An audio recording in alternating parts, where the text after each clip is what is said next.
people that are monitoring like moment to moment their sugar spikes, that's interesting, but it's less important than overall what actually happens. If your body's unable to take down that sugar, that's a problem. That's a problem. The spike isn't the problem. It's the long tail of your body's not, if your insulin's not working, you're not sensitive to insulin, or if your metabolism's not working, you can't take that energy in. Now you got a problem. Yeah.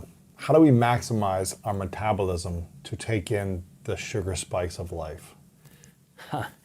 That's a good question. The way to actually do it, honestly, is not only what we eat, which matters a lot, but how we eat and when we eat.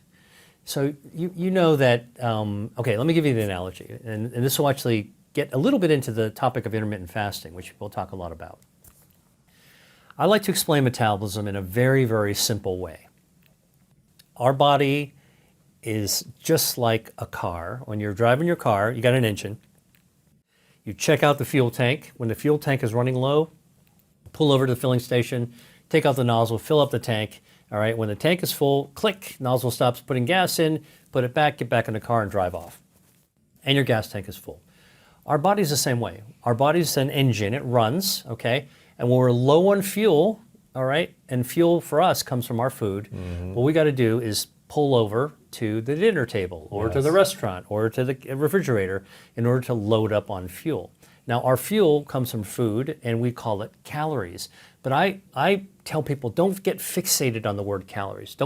You don't need to count every calorie you actually have, all right? The quality of the fuel matters, for sure. We talked about that a little bit, all right? So you do want the highest quality of fuel that you can put in your body. Just like if you actually put crappy fuel in your gas tank, Right.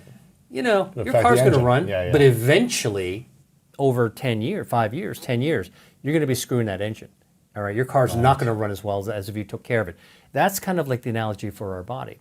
All right, so how do you actually maximize your metabolism? Our metabolism is how our body takes the fuel, the food, energy from food, moves it in ourselves, and then allows our engine to power it up to do whatever it is we're doing. Blinking, speaking, jogging, running, lifting, whatever it is you're doing. All right, that's what our metabolism actually is.